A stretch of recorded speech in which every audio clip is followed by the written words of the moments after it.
আমি ব্যক্তিগতভাবে লালনের আখড়া থেকে নিয়ে ফকিরদের বিভিন্ন আখড়া ঘুরে ঘুরে দেখেছি। আমি নিজের অভিজ্ঞতার কথা আপনাদের কাছে চাপিয়ে দিতে যাব না, তাদের বই পুস্তকের আলোকে বলবো। আমি জানার জন্য তাদের বিভিন্ন আখড়া আখড়া ঘুরেছি যে বাউলদেরকে নিয়ে কিছু মিডিয়া, কিছু বুদ্ধিজীবী, কিছু লোক আমাদের সমাজে এত বেশি মাতামাতি করছেন এবং তাদেরকে শুধু মুসলিম নয়, মুসলিমদের মধ্যে একেবারে আধ্যাত্মিক মুসলিম, মারেফতি মুসলিম যেটাকে বলে, এরকম মুসলিম হিসাবে তাদেরকে সমাজের সামনে সাব্যস্ত করার চেষ্টা করছে। বাউল হলো লোক সম্প্রদায়ের একটা সাধন ভজন গোষ্ঠী যারা গ্রামে গঞ্জে গান গেয়ে ভিক্ষা করে বেড়ায়। বাউলরা কোনো মসজিদেও যায় না, কোনো মন্দিরেও যায় না, কোনো ধর্মগ্রন্থে তাদের বিশ্বাস নাই। বাউলরা সাধারণত নারী পুরুষ মিলে যৌনাচার করে, এটাই হলো তাদের ধর্ম আর এটাই হলো তাদের সাধনা। এটা কার বক্তব্য? বাংলাপিডিয়ার বক্তব্য।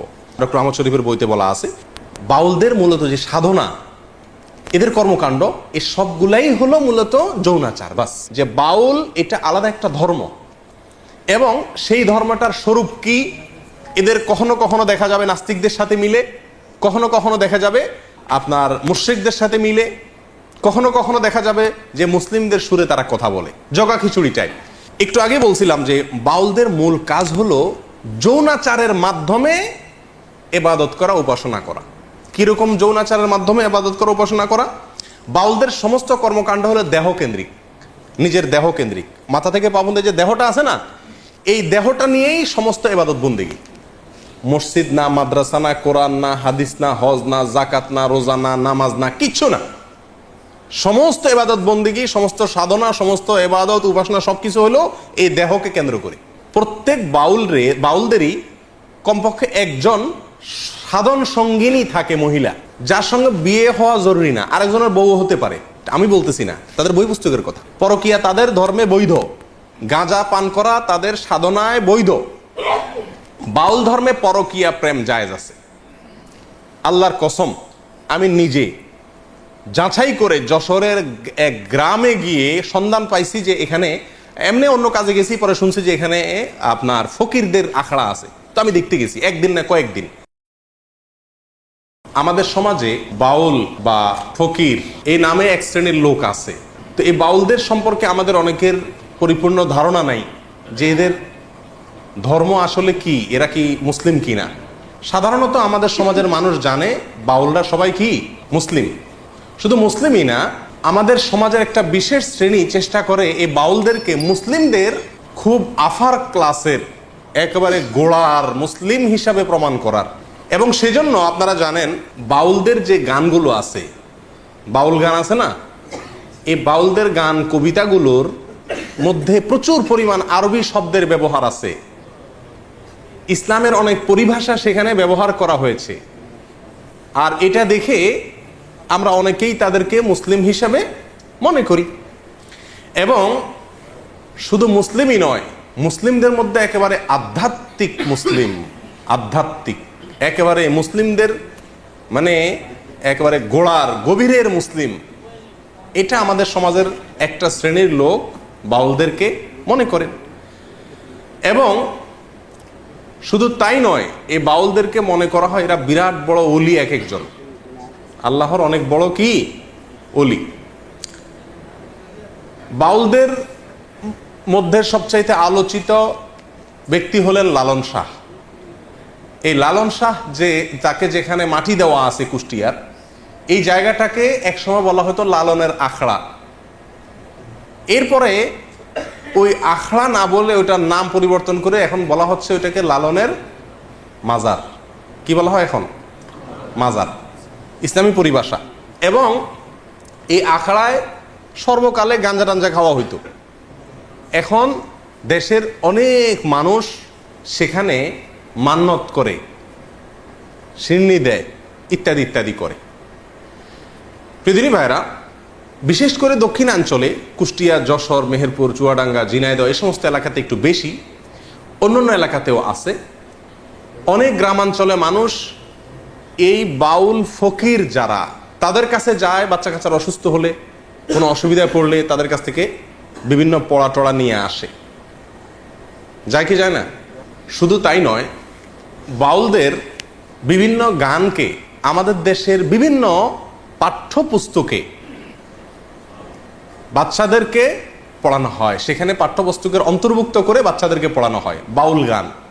তাহলে বাংলাদেশের বেশিরভাগ মানুষ বাউল না, বাউলদের বাউলগিরি সাধারণ মানুষের ভিতরে নাই, কিন্তু যে কোনোভাবে হোক সমাজে এটাকে মুসলমানদের একটা ধারা, মুসলমানদের একটা গ্রুপ হিসাবে সাব্যস্ত করার জন্য একটা শ্রেণী দীর্ঘদিন থেকে চেষ্টা করে আসছে।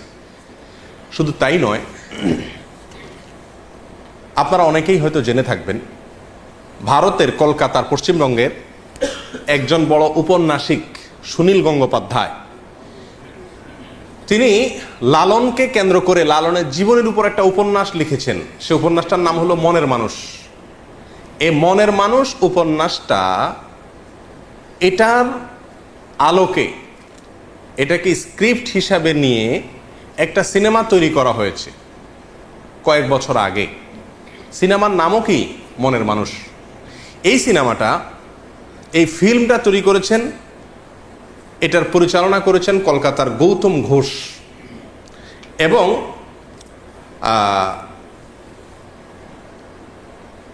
গৌতম ঘোষের সাথে সহযোগিতা করেছে আমাদের বাংলাদেশের চ্যানেল আইয়ের কর্ণধার ফরিদুর রেজা সাগর সাহেবের প্রতিষ্ঠান ইমপ্রেস টেলিফিল্ম। এই ইমপ্রেস টেলিফিল্ম আমাদের দেশের আর গৌতম ঘোষ এর যৌথ উদ্যোগে মনের মানুষ সিনেমা তৈরি হয়। এই সিনেমা লালন এবং বাউলদের জীবন আচারকে এই সিনেমার মাধ্যমে তুলে ধরা হয়েছে। এই সিনেমা যখন বের হয় তখন পত্রপত্রিকায় প্রচুর লেখালেখি হয়। লেখালেখি হলে আমার দৃষ্টি আকৃষ্ট হয় যে এত লেখালেখি হচ্ছে এটা নিয়ে, জিনিসটা কি। পরে আস্তে আস্তে দেখলাম যে এই সিনেমাটা এর কি, এটা বোঝানোর জন্য একবার চ্যানেল আইয়ের জনপ্রিয় একটা অনুষ্ঠান টকশো তৃতীয় মাত্রায় এখানে আনা হয়েছে। ফরিদুর রেজা সাগর সাহেবের উপস্থাপনা অনুষ্ঠানটা চলছিল, এবং সেখানে আপনার আলোচনা করার জন্য উপস্থিত হয়েছিলেন সম্ভবত গৌতম ঘোষ। তখন তিনি এই সিনেমা সম্পর্কে বলতে গিয়ে বলতেছেন যে এটা সাধারণ কোনো সিনেমা না। সিনেমা মানে হলো গান, প্রেম, পিরিত, আলটু ফালতু এই সমস্ত না, এটা সেরকম কিছু না। এটা নামে সিনেমা হলো, এটা ভিন্ন কিছু। কি এটা? তো তিনি বলতে বলতে একটা পর্যায়ে বললেন, এটা সাধারণ কোনো ফিল্ম নয়, এটা একটা ধর্মগ্রন্থ। এটা একটা কি? ধর্মগ্রন্থ। কোরআন যেরকম একটা ধর্মগ্রন্থ, ইনজিল যেরকম একটা ধর্মগ্রন্থ, এই মনের মানুষ এটাও একটা কি? ধর্মগ্রন্থ। এবং এই সিনেমাকে কেন্দ্র করে এই কয়েকটা বেসরকারি চ্যানেলে বেশ কয়েকদিন ধরে কয়েকজন বাউলের মূল্যায়ন সাক্ষাৎকার প্রকাশ করছিল। সেখানে একবারে প্রকাশ্যে, আমি নিজের চোখে দেখেছি, প্রকাশ্যে একাধিক বাউল দাবি করছিলেন যে লালন হলেন মোহাম্মদ যেরকম আরবের নবী ছিলেন, লালন হলেন বাংলার নবী। এবং তার এই কথার সমর্থনে ওই মিডিয়ার রিপোর্টার বেশ অনেকগুলো যুক্তি খাড়া করছিলেন। ঘটনা এখানেই শেষ নয়। এরপরে দেখলাম যে পত্রিকাতে খুব গুরুত্বের সাথে প্রকাশ হলো যে এই সিনেমা দেখানো হয়েছে ভারতের প্রেসিডেন্ট তৎকালীন প্রতিভা পাতিলকে এবং তৎকালীন প্রেসিডেন্ট মনমোহন সিংকে। আচ্ছা, প্রেসিডেন্ট প্রধানমন্ত্রী একটা দেশের, তাদের সিনেমা দেখার ফাও টাইম আছে নাকি? কিন্তু তাদেরকে দেখানো হয়েছে। এবং ভারতের আরো অনেক গুরুত্বপূর্ণ ব্যক্তিকে দেখানো হয়েছে। বাংলাদেশে এই সিনেমাটা বাংলাদেশের প্রেসিডেন্টকে দেখানো হয়েছে, প্রধানমন্ত্রীকে দেখানো হয়েছে। কাকরাইলে একটা সিনেমা হল রিজার্ভ করে, ভাড়া করে, সেখানে বাংলাদেশের সংসদের তৎকালীন স্পিকার অ্যাডভোকেট আব্দুল হামিদ এবং ৬০ জন বিশিষ্ট এমপিকে এই সিনেমা দেখানো হয়েছে। শুধু তাই নয়, বাংলাদেশ ক্রিকেট দলের সদস্যদেরকেও এই সিনেমা দেখানো হয়েছে। ব্যাপার কি আছে এই সিনেমায়, কি আছে এই ফিল্মে, এই সিনেমাতে, যে এটা সমস্ত গুরুত্বপূর্ণ ব্যক্তিকে দেখানো হচ্ছে। তখন আমি চিন্তা করলাম, তো এটাতে তো কিছু আছে। তো আমি এই সিনেমাটা দেখার খুব চেষ্টা করতেছিলাম, কোথায় দেখা যায়। পরে একদিন প্রচার হলো যে চ্যানেল আইতে এটা দেখানো হবে। তো দেখলাম, দেখতে বসলাম, এবং আগাগোড়া পুরা সময় ব্যয় করে খাতা কলম নিয়ে বসে কি আছে এটাতে লেখার জন্য বসে গেলাম। এই সিনেমাটা, মনের মানুষ, এই সিনেমাটা যখন বিভিন্ন হলে চলতেছে বাংলাদেশে, তখন চ্যানেল আইর স্ক্রল নিউজে ওইটার প্রচার হতো যে কোথা কোথায় চলতেছে, যাতে করে মানুষ কি করতে পারে, দেখতে পারে। তো এত দেখানোর জন্য খায় সেই সিনেমাটা, এটা তো অন্য কোনো বাণিজ্যিক সিনেমার মতো না, অস্বাভাবিক। যাই হোক, তো এই সিনেমা দেখার পরে যা বুঝলাম সেটা হলো যে আসলে বাংলাদেশের সাধারণ মানুষেরা মুসলিম, এই মুসলিমদেরকে ভিন্ন একটা ধর্মে দীক্ষিত করার একটা চেষ্টার অংশ হলো এই সিনেমা। কথা বুঝে আসছে প্রিয়দিনী ভাইরা? অনেকে হয়তো বলবেন যে বাউলদেরকে নিয়ে হঠাৎ করে বলার কারণ কি? এই কারণ হলো এগুলো, যে বাউলদেরকে নিয়ে কিছু মিডিয়া, কিছু বুদ্ধিজীবী, কিছু লোক আমাদের সমাজে এত বেশি মাতামাতি করছেন, এবং তাদেরকে শুধু মুসলিম নয়, মুসলিমদের মধ্যে একেবারে আধ্যাত্মিক মুসলিম, মারেফতি মুসলিম যেটাকে বলে, এরকম মুসলিম হিসাবে তাদেরকে সমাজের সামনে সাব্যস্ত করার চেষ্টা করছেন। তখন চিন্তা করলাম যে বাউলদের সম্পর্কে কিছু ধারণা নেওয়া দরকার। তখন থেকে আমি টুকটাক বাউলদের সম্পর্কে পড়াশোনা শুরু করলাম, এবং দীর্ঘ অনেক দিন পর্যন্ত ঘাটাঘাটি এবং পড়াশোনা শুরু করলাম। বাউলদের সম্পর্কে জানার জন্য আপনি বাংলাদেশে যারা বাউল নিয়ে গবেষণা করেন তাদের মধ্যে দুইটা বই খুব বেশি প্রসিদ্ধ এবং গ্রহণযোগ্য। তার একটা হলো, বাংলাদেশের একজন স্বনামধন্য বুদ্ধিজীবী ছিলেন, বড় মাপের নাস্তিকদের অন্যতম ছিলেন, ঢাকা বিশ্ববিদ্যালয়ের প্রফেসর ছিলেন, ডক্টর আহমদ শরীফ। নাম শুনছেন আপনারা? আহমদ শরীফ সাহেবের নাম শুনেন নাই? ওনার লেখা বই বাউল তত্ত্ব। আরেকটা বই লালন একাডেমির প্রতিষ্ঠাতা পরিচালক ডক্টর আনোয়ারুল করিম চৌধুরী, তার লেখা বই বাংলাদেশের বাউল, বাউল সমাজ, সাহিত্য, সঙ্গীত। এই দুইটা বইতে বাউলদের সম্পর্কে সবচেয়ে বিস্তারিত তথ্য উপাত্ত আছে, এবং এটা সবচেয়ে বেশি গ্রহণযোগ্য। কথা বুঝে আসছে? এই বইয়ের আলোকে আমরা আগে প্রথমে জেনে নেই বাউলদের পরিচয় কি, বাউল শব্দের অর্থই বা কি, বাউল এই শব্দ কোত্থেকে আসছে, এর অর্থ কি, এটা নিয়ে তিনটা মত, অনেক মত আছে, তার ভিতরে মোটামুটি তিনটা মত উল্লেখ করার মতো। এক, বাউল আসছে বাতুল থেকে। বাতুল, বাতুল মানে হলো পাগল। বাতুল মানে কি? পাগল। তো যারা বাউল হয় এরা পাগলই হয় মোটামুটি, না? তো এই জন্য এদেরকে এই বাউল থেকে, বাতুল থেকে, বাতুল বলা হয় এদেরকে, এই বাউলদেরকে, এবং বাতুল থেকে পরবর্তীতে আস্তে আস্তে রূপান্তরিত হতে হতে হতে বাউলে এসে দাঁড়াইছে। ঠিকছে? কথা বুঝে আসছে? আচ্ছা, এটা একটা মত। আরেকটা মত অনুযায়ী বাউল এটা মূলত 17 শতকে আপনার এই বাউলদের যে পাগলামি আমরা এখন দেখতে পাচ্ছি, এটা শুরু হয়। এটা শুরু যে করছে তার নাম হলো আউল চাঁদ। সে আউল চাঁদ এর নামে আউল থেকে হইতে হইতে বাউল হয়ে গেছে। এটা আরেকটা মত। কথা বুঝে আসছে? আচ্ছা, তৃতীয় নম্বর মত, যেটা ডক্টর আনোয়ারুল করিম চৌধুরী, লালন একাডেমির প্রতিষ্ঠাতা পরিচালক, তার বাংলাদেশের বাউল বইয়ের 133 থেকে 145 নম্বর পৃষ্ঠার ভিতরে বাউলদের সম্পর্কে আলোচনা করতে, তাদের উৎপত্তি সম্পর্কে বলতে গিয়ে তিনি বলছেন যে বাউল এটা বাল শব্দ থেকে আসছে। আরবি ঠিক না, কোরআনে ব্যবহৃত। কোরআনে আল্লাহ সুবহানাহু ওয়া তাআলা বাল একটা শব্দের ব্যবহার এক জায়গায় করেছেন। অবশ্য এই একই মূল ধাতুর ব্যবহার কোরআনে আরো কয়েক জায়গায় হয়েছে। আল্লাহ সুবহানাহু ওয়া তাআলা বলেছেন, আতাদউনা বালান ওয়া তাদারুনা আহসানাল খালিকিন, তোমরা কি বালকে পূজা করো আর মহান সৃষ্টিকর্তাকে ভুলে ভুলে ভুলে বালকে পূজা করা শুরু করছো? এই যে বাল, এর পূজা, এর আর্চনা, এর উপাসনা করার ব্যাপারে কোরআনে নিষেধ আসছে, ইনজিলে নিষেধ আসছে, বিভিন্ন আসমানি গ্রন্থে নিষেধ আসছে। এ বাল একটা মূর্তি, একটা দেবতা। এই দেবতা সিরিয়া, ফিলিস্তিন এই অঞ্চলে, কারো কারোর মতে পারস্য এই অঞ্চলে এই দেবতার উপাসনা হতো হাজার হাজার বছর আগ ধরে, এবং কোরআনে ইনজিলে এই দেবতার উপাসনা করার ব্যাপারে ভৎসনা করা হয়েছে।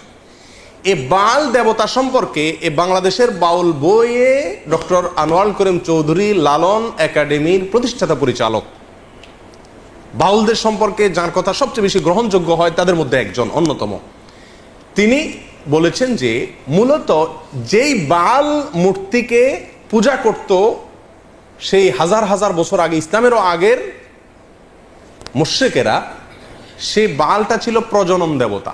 কি ছিল এটা? প্রজনন দেবতা। বুঝেন তো? এই প্রজনন দেবতা হওয়ার কারণে বাউলদের যে কর্মকাণ্ড এগুলো সবগুলাই যৌনাচার কেন্দ্রিক ম্যাক্সিমাম। সেই জন্য ওই বাল মূর্তির নামানুসারে বাউল বলে এই বাউল ধর্মের লোকদেরকে বা বাউল দর্শন লোকদেরকে নামকরণ করা হয়েছে। কথা বুঝে আসছে? এই গেল বাউল শব্দের উৎপত্তি। সংক্ষেপে আমরা বাউলদের পরিচয় সম্পর্কে জানি। বাংলাপিডিয়াতে আছে, বাউল হলো লোক সম্প্রদায়ের একটা সাধন ভজন গোষ্ঠী যারা গ্রামে গঞ্জে গান গেয়ে ভিক্ষা করে বেড়ায়। বাউলরা কোনো মসজিদেও যায় না, কোনো মন্দিরেও যায় না, কোনো ধর্মগ্রন্থে তাদের বিশ্বাস নাই। বাউলরা সাধারণত নারী পুরুষ মিলে যৌনাচার করে, এটাই হলো তাদের ধর্ম আর এটাই হলো তাদের সাধনা। এটা কার বক্তব্য? বাংলাপিডিয়ার বক্তব্য। শুধু বাংলাপিডিয়ার বক্তব্যই নয়, বাংলাদেশের বাউল বইতে আপনার একই কথা ডক্টর আহমদ শরীফের বইতে আরও স্পষ্ট করে একেবারে সরাসরি ডক্টর আহমদ শরীফের বইতে বলা আছে যে বাউলদের মূলত যে সাধনা, এদের কর্মকাণ্ড, এই সবগুলাই হলো মূলত যৌনাচার। বাস কি সেটা বিস্তারিত আমরা পরে আসছি। প্রিয়দিনী ভাইরা, এই বাউলদের সম্পর্কে আমরা এখন জানবো তাদের কিছু বৈশিষ্ট্য, তাদের কিছু কর্মকাণ্ড। শেষে গিয়ে তাদের ধর্ম নিয়ে বিস্তারিত আলোচনা করবো ইনশাআল্লাহ বিদিনিল্লাহ। বাংলাদেশে মুসলমানদেরকে একটা ধর্মের লোক মনে করা হয়, হিন্দুদেরকে রাষ্ট্রীয়ভাবে স্বীকৃত একটা ধর্মের লোক মনে করা হয়, খ্রিস্টানদেরকে একটা ধর্মের লোক মনে করা হয়, বৌদ্ধদেরকে একটা ধর্মের লোক মনে করা হয়, নাস্তিকদেরকেও ধর্মীয় দৃষ্টিকোণ থেকে একটা গ্রুপের লোক মনে করা হয়। কিন্তু বাউলদেরকে আমাদের সমাজ রাষ্ট্র আমরা মুসলিম হিসেবেই জানি।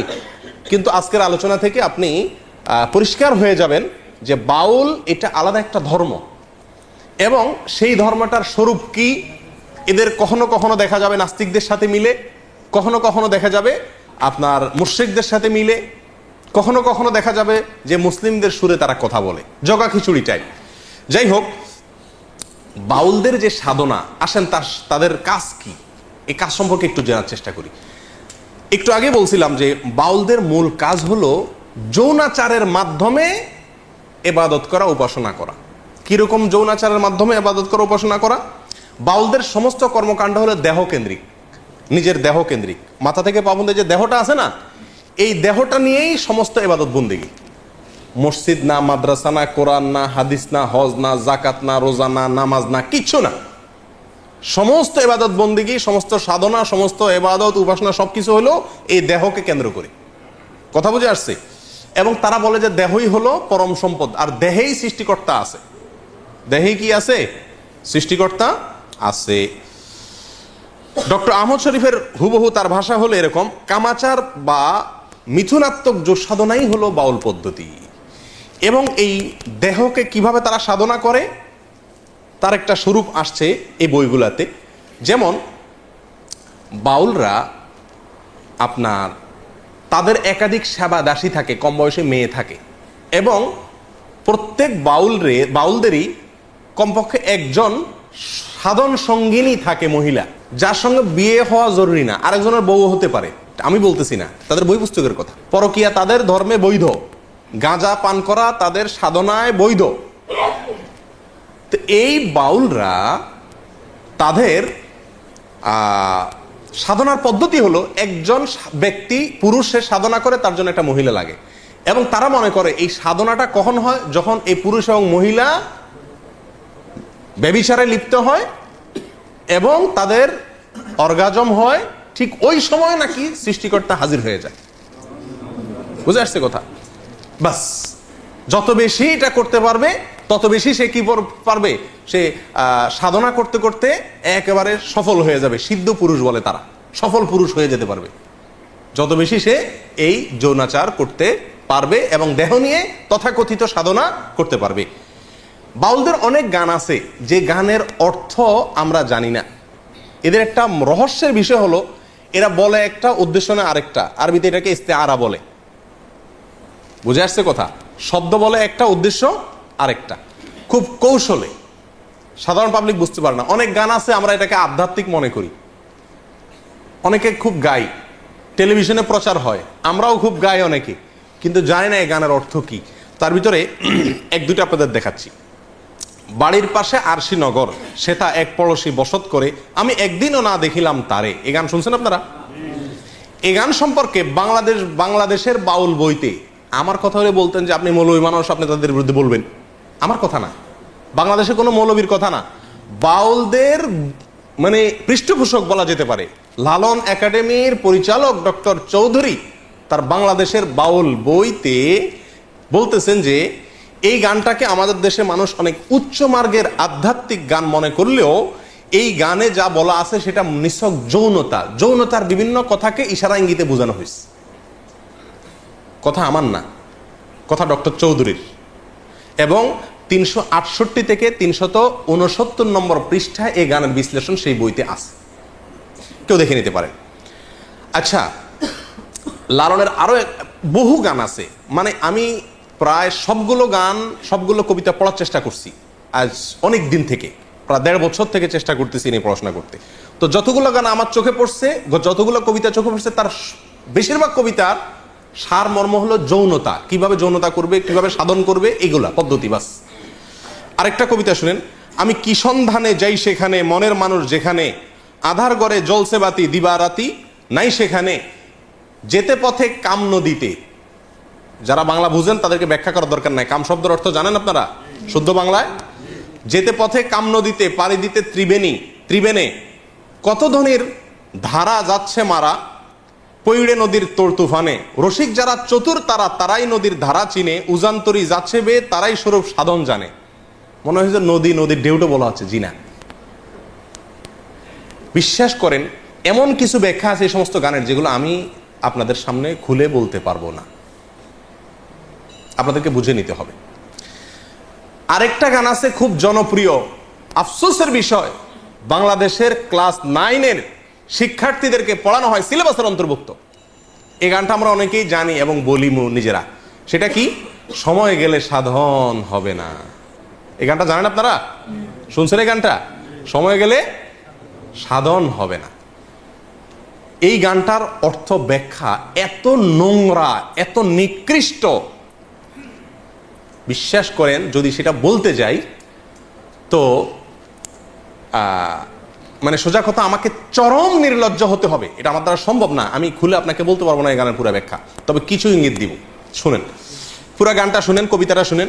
সময় গেলে সাধন হবে না, দিন থাকিতে দিনের সাধন কেন করলে না, জানো না মন খালে বিলে মিন থাকে না জল শুকালে, কি হয় তারে বাদল দিলে শুকনা নদীর মোহনা, অসময়ে কৃষি করে মিশামিশি খেটে মরে, গাছ যদি হয় বীজের জোরে তবুও ফল তো ধরে না।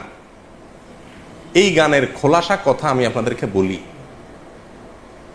বলা হচ্ছে যারা বাউল, যারা ফকির, যারা সাধনা করবে এদেরকে বলা হচ্ছে আরে বেটা, দিন থাকতে দিনের সাধন করলি না, সময় থাকলে সাধন করতে হবে, সময় চলে গেলে সাধন করে লাভ হবে না।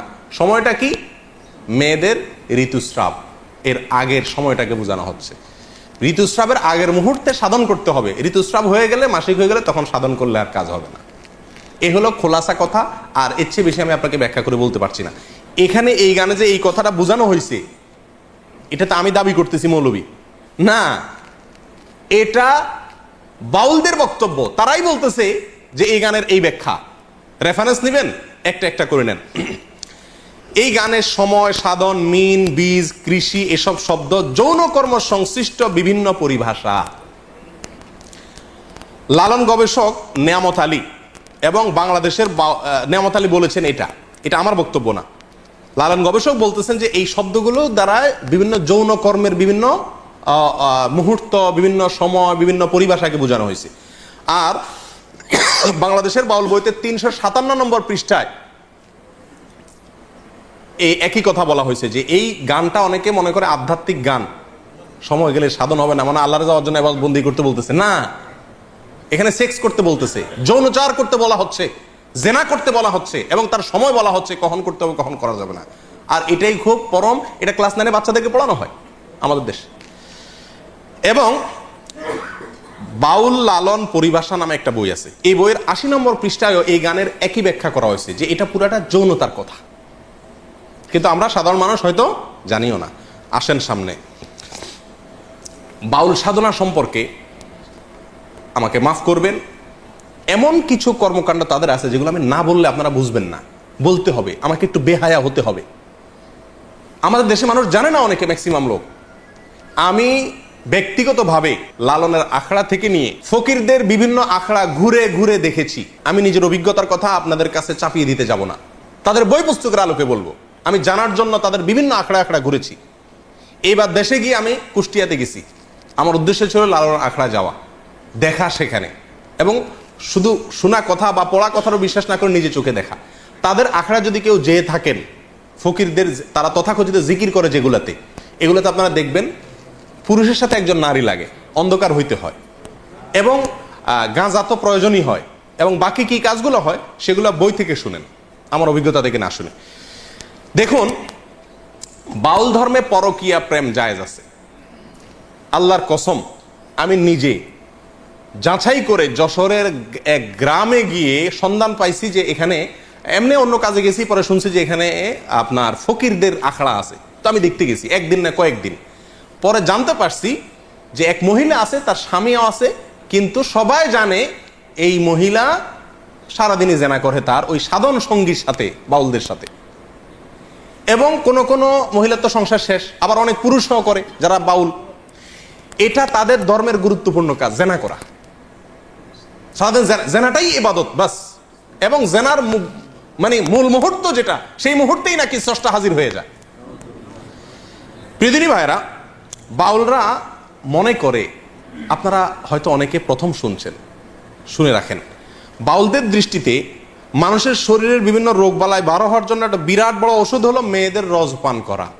রজ বুঝেন কি? না, রজ বলতে দুইটা জিনিস। এক হলো কুমারী মেয়ের প্রথম মাসিকের রক্ত, আরেকটা হলো পুরুষদের যেরকম উত্তেজনার কারণে বীর্য বের হয়, মেয়েদের যে পদার্থটা আসে এটাকে রজ বলে। এই রজ, এটা পান করলে কোনো রোগ বালাই আর শরীরে থাকে না, এটা বাউলদের বিশ্বাস। আরো শুনবেন, তারা বলে রোগ থেকে মুক্ত হওয়ার জন্য, বিভিন্ন রোগ থেকে, বড় বালা মুসিবত অসুখ বিসুখ থেকে ভালো হওয়ার জন্য নিজের মুখ এবং মেয়েদের স্তনের দুধ পান করলে রোগ ভালো হয়। আরো শুনবেন, তারা বলে সমস্ত রোগ থেকে সর্বরোগের ঔষধ একসাথে যদি পাইতে চান তাহলে কি করতে হবে? মল, মূত্র, রজ এবং বীর্য, মল, মূত্র, রজ এবং বীর্য, এগুলা সবগুলা মিক্স করে একটা ঔষধ বানায় তারা, নাম হলো প্রেম ভাজা। ওষুধের নাম কি? প্রেম ভাজা। এটা খাইলে আর কোনো রোগ থাকে না। প্রিয়দিনী ভাইরা, আপনারা অনেকে হয়তো বলবেন যে এগুলা গল্প আর কি। আপনি আল্লাহি বাস্তবতা খবর নিয়ে দেখেন, আর খবর নেওয়ার দরকার না, আমি আপনাকে বই পুস্তক থেকে বলছি, তাদের বই পুস্তক থেকে, তাদের ধর্মগ্রন্থ থেকে, তাদের ধর্মীয়, তাদের আচার এবং তাদের সংস্কৃতি, কালচার, এ সংক্রান্ত যে সমস্ত বই পুস্তক আমাদের সমাজে প্রতিষ্ঠিত, গ্রহণযোগ্য, অথেন্টিক, এই সমস্ত বই পুস্তকে লেখা আছে। তার ভিতরে বাংলাদেশে বাউল বইয়ের 350 থেকে 382 নম্বর পৃষ্ঠায় এই কথাগুলো উল্লেখ আছে। কথা বুঝে আসছে ভাই? আমাদের দেশে অনেক মানুষ না জেনে এই ফকিরদের কাছে চিকিৎসার জন্য যায়, ছেলেবেলে অসুখ হলে যায় না, কি ওষুধ দেয় এটা ওই শয়তান জানে, আর শয়তানকে যে এই শয়তানই শিখাইছে সেই শয়তান হয়তো জানে, আল্লাহ সুবহানাহু ওয়া তাআলা জানে, আমরা অনেকে জানিও না। আমাদের দেশের নাস্তিকরা বাউলদেরকে খুব পছন্দ করে, একটা মজার বিষয়। কারা পছন্দ করে? নাস্তিকরা কোনো ধর্মকে পছন্দ করে না, কিন্তু বাউলদেরকে খুব পছন্দ করে। ডক্টর আহমদ শরীফ নাস্তিকদের গুরু, বাউলদের নিয়ে বই লিখছেন এবং বিরাট বিশ্লেষণ করেছেন, তাদের ঐতিহ্য তুলে ধরেছেন। শুধু তাই নয়, বাংলাদেশের যারা নাস্তিক, সেকুলার, এরা সবসময় বাউলদেরকে প্রমোট করে। লালনের আখড়ায় 50 জন গাঁজা খাইছে, এটাকে সমস্ত মিডিয়া বা অনেক মিডিয়াতে খুব ফলাও করে প্রকাশ করে, আজকে লালনের এখানে ওরস হইতেছে, ওরস, গাঁজা খাইছে। লক্ষ লক্ষ মানুষের মাহফিল হয়, লক্ষ লক্ষ মানুষের ভালো কোনো কাজ হয়, সেটা কোনো মিডিয়াতে প্রচার করে না। কিন্তু ওই আখড়ায় গাঁজা খাইছে কয়েকটা, সেটারে সারাদিন টেলিভিশন নিউজে বলে। কেন নাস্তিকরা এত পছন্দ করে কেন? এর কারণ হলো এই বাউলদের তাদের যে কর্মকাণ্ড, এই কর্মকাণ্ডগুলোর খোলাসা কথা কয়েকটা পয়েন্ট। নাম্বার 1 যেটা বললাম, দেহ নিয়ে সাধনা। দেহ নিয়ে সাধনা মানে যৌনতা, সোজা বাংলা। নাম্বার 2, আপনার যত নোংরা, বিষ্ঠা, নাপাক পৃথিবীর কোন ধর্মের মানুষরা যেগুলোকে পাক মনে করে না, হালাল মনে করে না, এই সমস্ত জিনিসগুলোকেও তারা শুধু হালাল আর পাকই না, এগুলা বিরাট ঔষধ মনে করে। লালনদের বাউলদের একটা গ্রুপ আছে যাদেরকে বলা হয় নেড়ার ফকির। কি বলা হয়? নেড়ার ফকির। নেড়ার ফকির, নেড়ার ফকির মানে বুঝেন? নেড়ার ফকির মানে হলো, নেড়া শব্দের অর্থ হলো যার কোনো ঘর সংসার নাই। নেড়ার ফকির মানে যাদের কোনো কি নাই, ঘর সংসার। ম্যাক্সিমাম বাউলদের কোনো বিয়ে হয় না, এরা বিয়েতে বিশ্বাস করে না। সাধারণ সঙ্গিনী হইলে হলো, যে কারোর বউ হইলে হলো, বিয়ের দরকার হয় না, এবং তারা বিয়ে করে না। তাদের মূল কথা হলো ইসলাম পালন করার জন্য মক্কাতে যাওয়ার দরকার নাই, মদিনা যাওয়ার দরকার নাই, আল্লাহ রাসূল সব এই দেহের ভিতরে আছে, শুধু দেহ নিয়ে সারাদিন পড়ে থাকলে চলবে। ধর্মীয় যত কর্মকাণ্ড, আচার অনুষ্ঠান, আমল, ইবাদতের কথা কোরআন সুন্নাহয় বলা আছে, এর কিচ্ছুর দরকার নাই। এগুলা সবগুলা নাউজুবিল্লাহ মানুষের বানানো। তাহলে কি করতে হবে? শুধু সারাদিন এই দেহ নিয়ে পড়ে থাকতে হবে, ঘর সংসার বাদ দিয়া মাতলামি করতে হবে, ভিক্ষা করে বেড়াইতে হবে, বাস। তাহলেই স্রষ্টাকে পাওয়া যাবে। এর ভিতরেই স্রষ্টা আছে, মানুষই স্রষ্টা, অন্য কথা বলতে গেলে। এ হলো বাউল ধর্মের খোলাসা কথা। নাস্তিকরা যেহেতু বাংলাদেশে মানুষের ধর্মীয় আচার, মসজিদ, মাদ্রাসা সহ্য করে না, এরাও একই। এই জন্য নাস্তিকরা এদেরকে খুব কি করে, পছন্দ করে। বাউলদের ধর্মে, বাউলদের বিশ্বাসে বৈরাগ্যতার বিরাট বড় অবস্থান। নবী সাল্লাল্লাহু আলাইহি সাল্লাম বলেছেন, লা রুহবানিয়াতা ফিল ইসলাম। ইসলামে কোনো বৈরাগ্যতা নাই। আল্লাহ সুবহানাহু ওয়া তাআলা কোরআনে কারিমে বৈরাগ্যতা, যে বৈরাগ্যতাকে আগের যুগের বিভিন্ন জাতিরা নিজেদের ধর্মীয় কাজের অংশ বানিয়ে নিয়েছিল, আল্লাহ সুবহানাহু ওয়া তাআলা তাদের সমালোচনা করেছেন। রুহবানিয়াতান নিবতাদাউহা মা কাতাবাল্লাহু লাহু। এই রুহবানিয়াত বা বৈরাগ্যতা, সংসার বাদ দিয়া ওই বৌদ্ধদের মতো এক কালার একটা কাপড় পরে, লম্বা চুল রেখে, গোসল নাই, পরিষ্কার নাই, নোংরা, আবর্জনা, ময়লা, এই অবস্থায় সময় পার করা, পাগলামি ছাগলামি করা, এটাই হলো জীবন। এটাই বলে বৈরাগ্যতা। এই বৈরাগ্যতা আপনার বাউলদের গুরুত্বপূর্ণ একটা আপনার তাদের গুরুত্বপূর্ণ একটা কালচার হলো কি থাকা, বৈরাগী হয়ে থাকা। কি থাকা? তারা কোনো সমাজের সাথে মিশতে চায় না। বাউলদের জৈবিক প্রয়োজনে তারা সাধারণ সঙ্গীর সাথে মিশে, সেটা তো ঠিক আছে, ভিক্ষা করে খায়, সেটা তো, এবং তারা নিজেদেরকে বলে আমরা মুক্ত পুরুষ, আমাদের কোনো সমাজের কোনো বন্ধন নাই, আমরা সমাজের কোনো বন্ধন মানি না, যেমনে মনে হচ্ছে এমনি চলি, পাগলের মতো। বুঝে আসছে কথা? এদের হাজার হাজার যে গানগুলো আছে, এই গানগুলো সম্পর্কে আগেও আপনাদেরকে কিছুটা ধারণা দিয়েছি, এখনো বলছি যে এই গানগুলোর সবগুলাই হলো যৌনতা নির্ভর, এবং যৌনতার বিভিন্ন কৌশল, কলা কৌশল, বিভিন্ন পদ্ধতি, সময়, ক্ষণ ইত্যাদি, এগুলো সবই সমস্ত গানে বাতানো আছে। সুধীর চক্রবর্তী নামে বাংলাদেশে একজন লালন গবেষক আছেন, বাউল গবেষক আছেন। এই ভদ্রলোকের একটা বই আছে, এই বইটার নাম হলো গভীর নির্জন পথে। এই বইয়ের 14 নম্বর পৃষ্ঠার প্রথম সংস্করণে উনি লিখেছেন যে বাউলদের গান বুঝতে হলে তাদের পরিভাষা বুঝতে হবে। তারা বলবে একটা, উদ্দেশ্য আরেকটা, সাধারণ মানুষ সব কিছু বুঝে না। তো উনি উপমা দিতে গিয়ে বোঝাইছেন যে, যেমন আমাবস্যা মানে নারীর ঋতুকাল, যখন মাসিক হয় ওইটা আমাবস্যা। লালনদের কোনো গানে যদি আমাবস্যা হয় তাহলে বুঝবেন নারীর ঋতুকালকে বোঝানো হচ্ছে। বাঁকা নদী মানে হলো স্ত্রীর যৌনি, কুমারী মানে কাম, লতা মানে সন্তান, চন্দ্র সাধন মানে হলো মলমূত্র পান। এরকম তাদের বিভিন্ন ভাষা আছে, পরিভাষা আছে। এগুলো আমার বক্তব্য নয়, সুধীর চক্রবর্তীর বক্তব্য। বইয়ের নাম গভীর নির্জন পথে, পৃষ্ঠা নম্বর 14। তাহলে একটা ধারণা পাইছেন তো বাউলদের কর্মকাণ্ড সম্পর্কে? আচ্ছা, এখান থেকে আমরা জানলাম যে তারা বৈরাগী, সংসার ধর্ম চায় না, আগলামি পাগলামি করে। এ হলো তাদের জীবন। বিকৃত আপনার যৌনাচার, বিকৃত যৌনাচার আর অসামাজিক জীবনযাপন, এগুলা হলো পাগলামি। এটা হলো বাউলদের কর্মকাণ্ড। আচ্ছা, আমাদের সমাজে যে সমস্ত বাউলরা আছে, এই বাউলদের আরেকটা গুরুত্বপূর্ণ বিশ্বাস হলো, বাউলরা মনে করে গান বাজনা শুধু হালাল না, এটা তাদের ধর্মের অন্যতম অনুষঙ্গ। আপনি দেখবেন বাউলদের হাতে একটা একতারা থাকে না, লক্ষ্য করছেন নি? একতারা বাজাবে আর গান গাবে। আপনার সাধনের নামে যৌনতা করবে, ভিক্ষা করে খাবে, গাঞ্জা খাবে। এই যে তাদের গানের বিষয়টা, তারা গান গায়, কত মানুষই তো বাংলাদেশে গায়, তারাও গায়, সমস্যা কি? সমস্যা হলো যেখানে, সেটা হলো বাংলাদেশে যারা গান গায় তাদের কেউ দাবি করতে যায় না যে গান গাওয়া হালাল, কিন্তু বাউলরা গান তো গায় দাবি করে যে কোরআন হাদিসের দৃষ্টিতে গান হালাল। কোরআন হাদিসের দৃষ্টিতে কি গান হালাল? মনের মানুষ যে সিনেমার কথা আপনাদেরকে শুরুতে বলছিলাম, এই সিনেমার কয়েকটা সিনারিও আছে যেগুলোতে, কয়েকটা দৃশ্য আছে যে দৃশ্যগুলোতে দেখানো হয়েছে যে গান কিভাবে কোরআন হাদিস দ্বারা প্রমাণিত। এবং লালন একবার ওই সিনেমাতে দেখানো হয়েছে এক মৌলবীর সাথে তার তর্ক হয়েছে, বাহাস হয়েছে। সে তর্কে মৌলবী বলছে গান হারাম, সে বলছে গান হালাল। তো এই তর্কে লালন জিতে গেছে। এখন সিনেমা তো যেমনি ইচ্ছে এমনি বানায়, ওই মৌলবীরা হারাইয়া লালন রে জিতাই দিছে, আর মারহাবা।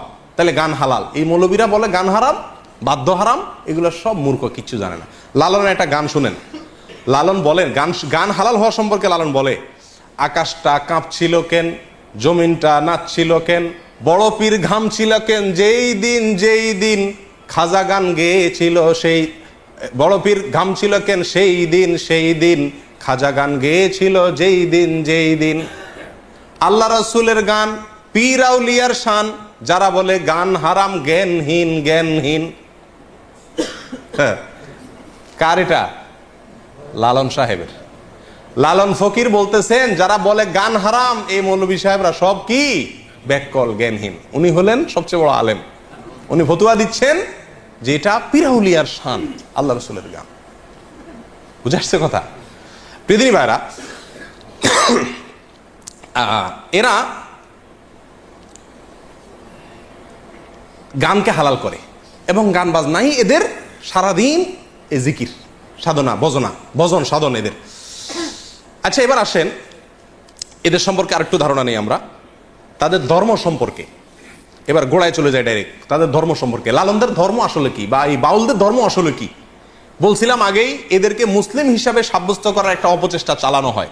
এবং আমার দেশে মনে করে লালনরা, ফকিররা, এরা শুধু মুসলিম না, এরা আধ্যাত্মিক ক্লাসের মুসলিম, মারেফতি মুসলিম।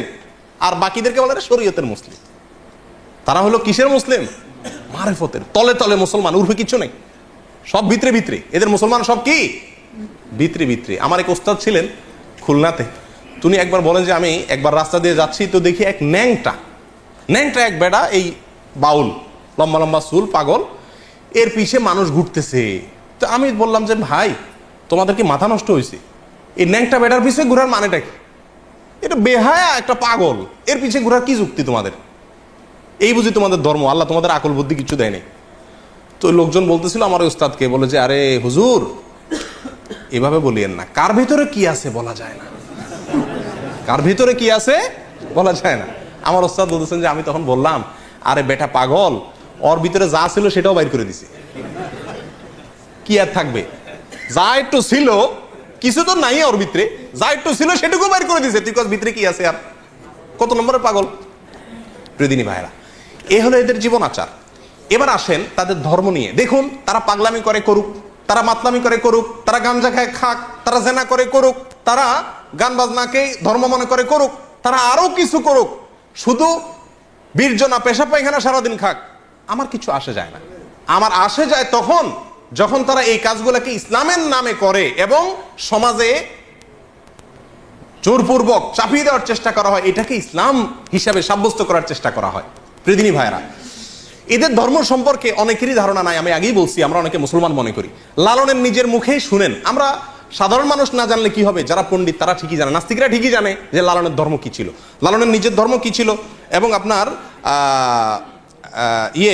কি জানি বলে, তার নিজের ধর্মের পরিচয় কি, এটা সম্পর্কে সে কিছুটা চালাকি করছে। মুনাফিকের মতো, মুনাফিক যেরকম বলতে চায় না তার ধর্ম কি, লালনও তার কোনো জায়গাতে স্পষ্ট করে বলে না যে আমি নাস্তিক, আমি মুসলমান, আমি হিন্দু, এরকম কখনো সে বলে না। ঘুরাই ফিরাই বলে। তার গান শুনলে, তার কবিতা শুনলে আপনি বুঝবেন সে কত চালাকি করার চেষ্টা করে, ঘুরাই ফিরাই বলতেছে। আচ্ছা, যাই হোক, লালন অনেক বড় মাপের কবি ছিলেন, সেই জায়গা থেকে আমি তাকে সম্মান করি। তিনি অনেক বড়, তার কবিতা বাংলা ভাষার জন্য অনেক বড় কিছু, ঠিক আছে, সব ঠিক আছে, কিন্তু ধর্ম নিয়ে যখন তিনি কথা বলছেন এবং ধর্মের নামে ইসলামের কোরআন এবং হাদিসকে এত নিকৃষ্টভাবে বিকৃত করেছেন, যত নিকৃষ্টভাবে আর কেউ বিকৃত করে নাই, তখন তার সেই বিকৃতিগুলো আমাদের ধরে দেওয়া দরকার আছে কি নাই? প্রিয়দিনী ভাইরা, তার ধর্মের খোলাসা হলো তারা বলে এ আপনার দেহের ভিতরেই সৃষ্টিকর্তা, আপনার দেহের ভিতরেই কি সৃষ্টিকর্তা।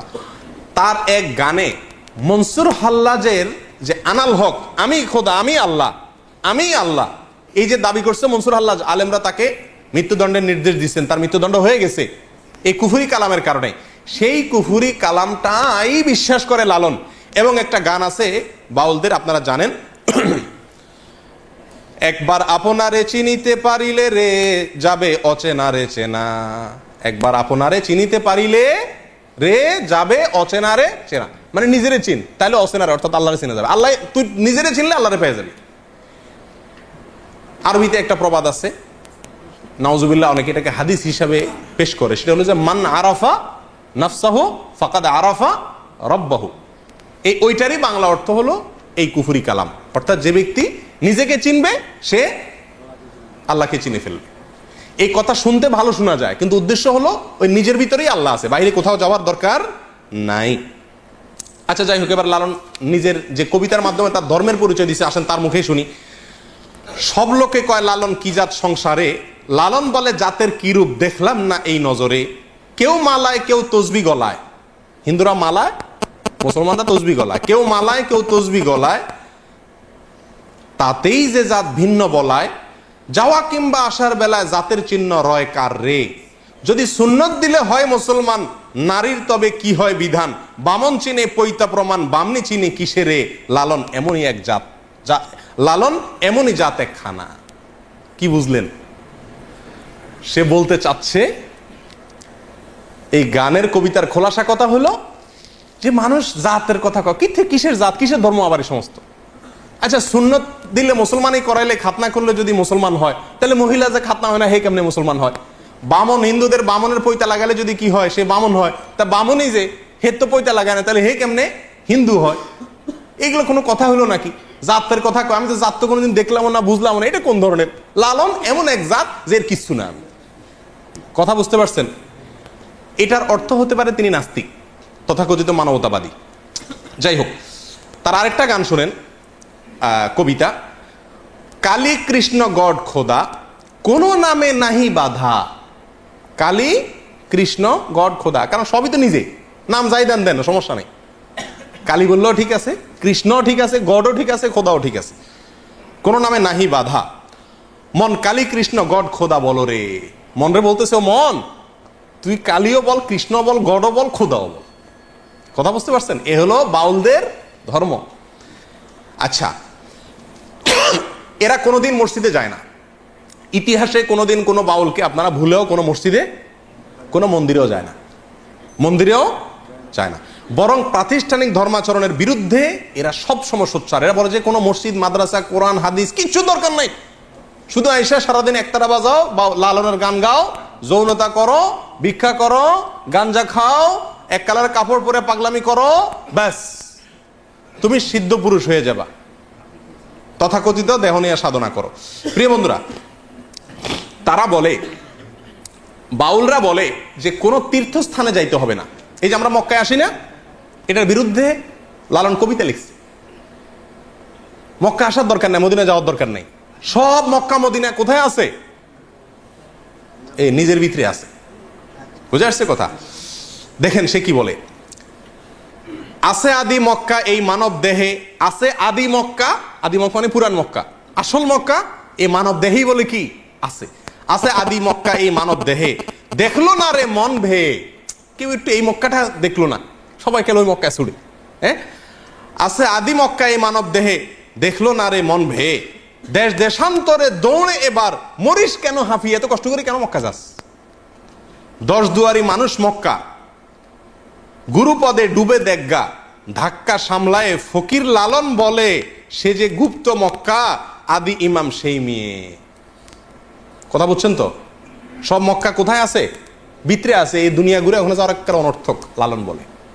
আচ্ছা,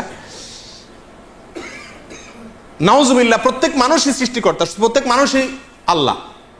এটা তার ওই আনাল হক যে জিন্দিগি বক্তব্য, সেই বক্তব্য তার কবিতায় আসছে। দেখেন মনসুর হাল্লাজের আনাল হক যে আছে আমি সত্য, এটাকেই তারা বিশ্বাস করে। চণ্ডীদাসের একটা কবিতা আছে, আপনারা অনেকে জানেন, সবার উপরে মানুষ সত্য তাহার উপরে নেই। সবার উপরে মানুষ সত্য তার। আমরা বলি লা ইলাহা ইল্লাল্লাহ, মানে কি? আল্লাহ ছাড়া কোনো সত্য মাবুদ নাই।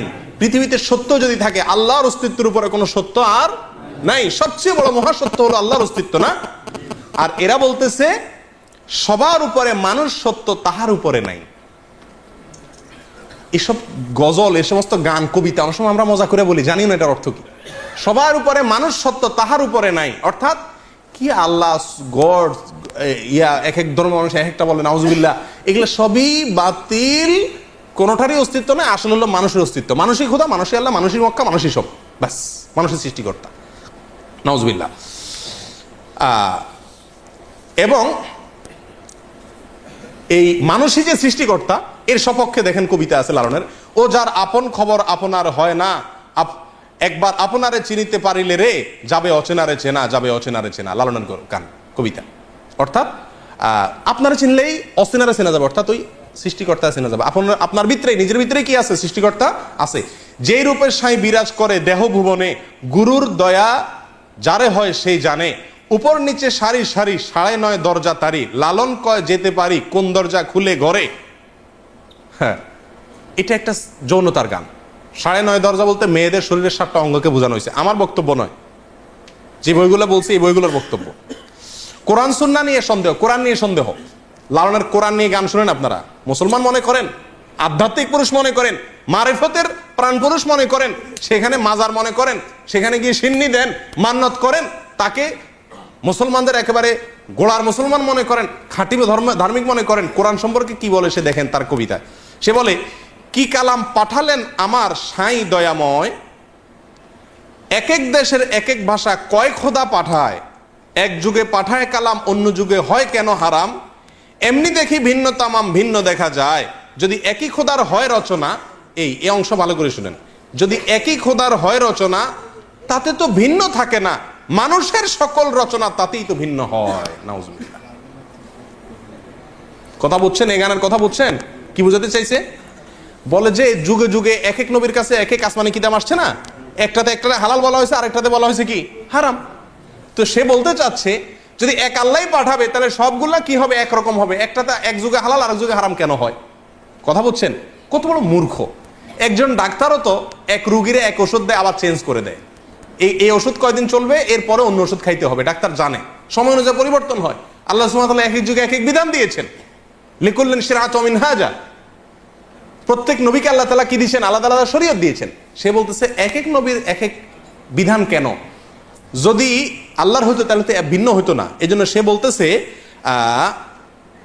আপনার যদি একই খোদার হয় রচনা তাতে তো ভিন্ন থাকে না, মানুষের সকল রচনা তাই তো ভিন্ন হয়। এগুলো সব মানুষের লেখা। নাউজুবিল্লাহ। কোরআন এটা বলে কার লেখা? মানুষের বানানো। এক এক দেশের এক এক বাণী, পাঠান কিসায় গুণমণি, মানুষের রচিত জানে লালন ফকির কয়। এই শয়তান বলে এগুলো সব কার রচনা? মানুষের রচনা। আর সে বলে মুসলমান না, শুধু মারেফতের বিরাট উচ্চাঙ্গের আউলিয়া পীর। হ্যাঁ, আল্লাহুল মুস্তাআন। আচ্ছা, তার আরেক গানের ভিতরে দেখা যায় সে বলছে যে আল্লাহ এবং রাসূল এক, আল্লাহ রসুল আলাদা কিছু না। নাউজুবিল্লাহ। এটা আমাদের দেশে অনেক মাজারিরাও বলে।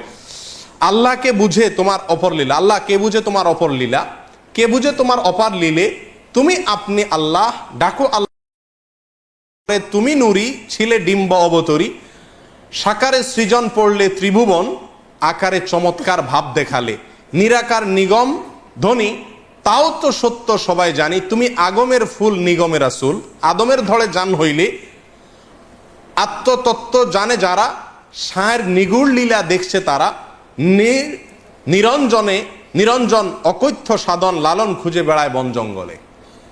পুরা গানের খোলাসা কথা হইল আল্লাহ একবার আকার ধরে নবীর সুরত ধরে আসে দুনিয়াতে, আবার নিরাকার হয়ে যায়, আবার আদমের ঘাড়ে মানুষ হয়ে আদমের রূপ ধরে আল্লাহ আসে। অর্থাৎ এরাই আল্লাহ, নাউজুবিল্লাহ, আলাদা কিছু নেই। কথা বুঝে আসছে? এরপর আরেকটা গানের 2 লাইন শুনেন মাত্র। সেখানে সে বলতেছে, কেন জিজ্ঞাসিলে খোদার কথা দেখায় আসমানে, কেন জিজ্ঞাসিলে খোদার কথা দেখায় আসমানে, আসেন কোথায় স্বর্গপুরে কেউ নাকি সন্ধান জানে। আল্লাহর কথা বললে কয় আসমানে আছে, আর রহমান আল্লাহর ইস্তাওয়া। আল্লাহর কথা বললে বলে আসমানে আছে সবাই, বলে যে কেউ আজ পর্যন্ত দেখছে, কেউ জানছে নাই, বুয়া, নাউজুবিল্লাহ। এ হলো বাউলের ধর্ম। নবীদের সম্পর্কে ধারণা দেখেন, নবীদের সম্পর্কে তারা কি বলে, নবী না চিনিলে সে কি খোদার ভেদ পায়, চিনিতে বলেছেন খোদে সেই দয়াময়, কোন নবী হইল অফাত, কোন নবী বান্দার হায়াত, কোন নবী মারা গেছে, কোন নবী মারা যায় না, জীবিত আছে এখনো, বুঝছেন। নিহাজ করে জানলে নেহাজ যাবে সংশয়, যে নবী পারের কান্ডার জিন্দা সে 4 যুগের উপর, হায়াতুল মুরসালিন নামে তার জন্য, তার সেই জন্য কয়। যে নবী আজ সঙ্গে তোরে চিনে মন তার দাওনা ধরো, লালন বলে পরের কারো সাথ যদি রয়, নবী না মানে যারা মুয়াহেদ কাফের তারা, সেই মুয়াহেদ দায়মাল হবে বেহিসাব দোজখে যাবে, আবার তারা খালাস পাবে লালন কয় মোর কি হয় জানি। এটার শেষ লাইনটাতে বোঝানো বলা হচ্ছে যে নবীরে অস্বীকার করলে তারা কাফের, লালন বলতেছে দোজখে যাবে বলতেছে, তো এরা দোজখে থাকবে না, আবার চলে আসবে জান্নাতে। কাফেররা অনন্ত অসীমকাল জাহান্নামে থাকবে না নবীর অস্বীকার করলে, আর সে বলতেছে কি আবার তারা খালাস পাবে। তার গানে বলতেছে এরা আবার কি পাবে, খালাস। দেখেন, শুধু ফতোয়া দিচ্ছে না, কে জান্নাতে যাবে কে জাহান্নামে যাবে, কি হবে না হবে, কে আল্লাহ কে রসুল, সব সে বলতেছে। এ হলো এদের ধর্ম। পৃথিবী ভাইরা, এদের কালিমা, লালনদের এই বাউলদের কালিমা আছে। এদের কালিমা কি জানেন? এদের কালিমা সম্পর্কে ধারণা নেওয়ার জন্য শুনেন তাহলে। সুধীর চক্রবর্তীর ব্রাত্য লোকায়তন বইয়ের, ব্রাত্য লোকায়ত লালন বইয়ের 2য় সংস্করণে 4 থেকে 95 নম্বর পৃষ্ঠায় আছে যে লালন শাহর অনুসারীদের মধ্যে একটা অংশ একবার 1986 সালে সরকারের পক্ষ থেকে লালনের আখড়া এটার তদারকি করার জন্য কুষ্টিয়া ভার্সিটির একজন প্রফেসরকে সরকার দায়িত্ব দিয়েছে যে আপনি লালনের যে আখড়াটা আছে, যেটা মাজার বলে, এটা আপনি দেখাশোনা করেন, এখানে যা যা লাগে আপনি করেন। তখন তিনি ওখানে কোরআন খানের ব্যবস্থা করছে, ওই যে মাজারে যেগুলো হয় বেদাতি কাজ, তো কোরআন খানিটা নিয়ে এগুলোর ব্যবস্থা করছে। ইসলামিক কিছু কাজ কাম চালা দিছে, ওয়াজ মাহফিল কোরআন খানি এগুলো চালা দিছে। দিলে তখনকার কুষ্টিয়া জেলা প্রশাসকের কাছে যে তাদের একটা দল 1986 সালে, এই ঘটনা লেখা আছে কোন বইতে বলছিলাম, সুধীর চক্রবর্তীর লেখা ব্রাত্য লোকায়তন লালন 4 থেকে 95 নম্বর পৃষ্ঠার ভিতরে এই ঘটনার উল্লেখ আছে। এখানে আপনার এরা যায় ইয়ের কাছে, জেলা প্রশাসকের কাছে বলতেছে যে আমাদের এখানে লালনের এটা হলো আমাদের মক্কা মদিনা, এটা হলো আমাদের তীর্থভূমি, এখানে কোরআন তেলাওয়াত মুসলমানদের কর্মকাণ্ড এটা দারুণ অপমান আমাদের জন্য। আমাদের ধর্ম ইসলামও না হিন্দুও না, আর আমাদের কালেমা ভিন্ন। কি তোমাদের কালেমা? তারা বলে যে আমাদের কালেমা হলো লা ইলাহা ইল্লাল্লাহ লালন রাসূলুল্লাহ। বই নম্বর বললাম, পৃষ্ঠা নম্বর বললাম, সালের কথা বললাম, এবং একটা বই নয় 4-5টা বইতেই এই একই ঘটনার পুনরাবৃত্তি উল্লেখ আছে। প্রিয়দিনী ভাইরা, এই হলো বাউল ধর্ম, এ হলো লালনদের ধর্ম, এ হলো ফকিরদের ধর্ম। এর সাথে ইসলামের কোনো ন্যূনতম সম্পর্ক আছে কিনা এটা বোঝার জন্য কোনো আলেম হওয়ার, কোনো পণ্ডিত হওয়ার, কোনো শেখ হওয়ার, মুফতি হওয়ার প্রয়োজন নেই। সাধারণ মানুষই খুব সহজে বুঝতে পারে যে এদের এই সমস্ত জীবনাচারের সাথে, এই সমস্ত বিশ্বাসের সাথে ইসলামের ন্যূনতম কোনো সম্পর্ক থাকতেই পারে না। যারা আল্লাহর অস্তিত্বকে অস্বীকার করে, যারা আল্লাহর রসুলকে এক বলে, যারা মানুষকেই সৃষ্টিকর্তা বলে, যারা মানুষের মধ্যেই সৃষ্টিকর্তা আছে বলে, যারা জেনা করাটাকেই সবচেয়ে বড় ইবাদত মনে করে, জেনা করার চরম মুহূর্তটাকেই তারা ইবাদতের চরম মুহূর্ত মনে করে, যারা গাঞ্জা খাওয়াটাকে তাদের ধর্মীয় কাজের গুরুত্বপূর্ণ অংশ মনে করে, কোরআন এবং সুন্নাহ সম্পর্কে তাদের যে কবিতা গানগুলো আছে সেগুলোর কথা আপনারা শুনলেন, এগুলোকে যারা ধর্ম মনে করে, এই সমস্ত লোকেরা কোনোভাবে মুসলমান হতে পারে? কিন্তু আমাদের দেশে তাদেরকে শুধু মুসলমান মনে করে না, পানি পড়ার জন্য তাদের কাছে যায়, ফকিরদের কাছে, তাদের কাছে আশ্রয় নেয়, নেয় কি নেয় না? আল্লাহ তাআলা আমাদের সকলকে এদের এই সমস্ত ভণ্ডামি, এদের এই সমস্ত মুনাফিকি, এদের এই সমস্ত 2 নাম্বারিকে আল্লাহ তাআলা আমাদের দেশের মানুষকে বুঝার তৌফিক দান করেন। লালনদের আকীদা এবং বিশ্বাস, তাদের ধ্যান এবং ধারণা এ সম্পর্কে বিস্তারিত অনেক সময় নিয়ে আলোচনা করা দরকার, কিন্তু অত সময় আমাদের হাতে নাই। সংক্ষেপে যেটুকু বললাম তার সামারিও মোটামুটি বলে দিয়েছি যে এদের ধর্মটা বা এদের দর্শনটা, এদের জীবনাচারটা কি, তার একটা চিত্র আপনাদের সামনে নিশ্চয়ই ফুটে উঠেছে। অতএব এই তাদের আসল পরিচয়, আসল রহস্য, আসল কর্মকাণ্ড এটা আমার দেশের প্রত্যেকটা মানুষ জানুক, জানা দরকার আছে। তারপরে মানুষ লালনকে গ্রহণ করে বর্জন করে সাধারণ মানুষের উপর আমরা ছেড়ে দিতে পারি। আমাদের দেশে জোর করে চাপিয়ে দেওয়ার চেষ্টা বারবার করা হয়। ক্লাস 9-এর বইতে লেখা বাচ্চাদের পড়ানো হচ্ছে সময় গেলে সাধন হবে না, যৌনতার কবিতা। মাসিক থাকতে যৌনাচার করতে হবে, না হলে সাধন হবে না মাসিক আসার আগে। এই কবিতারে পড়ানো হচ্ছে ক্লাস 9-এ বাচ্চাদেরকে আধ্যাত্মিক কবিতা হিসেবে। এবং এই কবিতার এই ব্যাখ্যা আমি আপনাদেরকে আগেই বলেছি, এটা আমার ব্যাখ্যা নয়, এটা ডক্টর আহমদ শরীফের ব্যাখ্যা, এটা ডক্টর আনোয়ার করিম চৌধুরীর ব্যাখ্যা, এটা সুধীর চক্রবর্তীর ব্যাখ্যা, এটা লালন পণ্ডিতদের ব্যাখ্যা, লালন একাডেমির কর্তাদের ব্যাখ্যা, আমাদের সাধারণ মৌলভী সাহেবদের ব্যাখ্যা নয়। অতএব আল্লাহ তাআলা এদের এই সমস্ত চক্রান্ত থেকে, শয়তানি থেকে আল্লাহ তাআলা আমাদেরকে হেফাজত থাকার তৌফিক দান করেন। কেন মনের মানুষ সিনেমাকে ভারতের প্রেসিডেন্ট প্রধানমন্ত্রীকে দেখানো হয়েছে? কেন মনের মানুষ সিনেমা আমার দেশের প্রেসিডেন্ট প্রধানমন্ত্রী দেখানো হয়েছে? কেন মনের মানুষ সিনেমাটাকে সিনেমা বানায় কাকালে হল রিজার্ভ করে 60 জন এমপিকে, জাতীয় ক্রিকেট দলের সমস্ত খেলোয়াড়দেরকে, জাতীয় সংসদের স্পিকারকে দেখানো হয়েছে? কেন এটা নতুন সিনেমা টিভিতে ফ্রি দেখানো হচ্ছে? কেন কোন হলে চলতেছে তার অ্যাড্রেস টিভিতে সারাদিন প্রচার করা হচ্ছে? তার রহস্য এখন বুঝছেন তো? এটাকে একটা ধর্ম, এই ধর্ম বাংলাদেশে প্রতিষ্ঠা করতে চায় কিছু লোক, কিছু নাস্তিকরা। আল্লাহ তাআলা আমাদের চোখগুলাকে খুলে দেওয়ার তৌফিক দান করেন, আমরা যেন চোখগুলা খুলতে পারি, বুঝতে পারি। ওমা তৌফিক ইল্লা বিল্লাহ।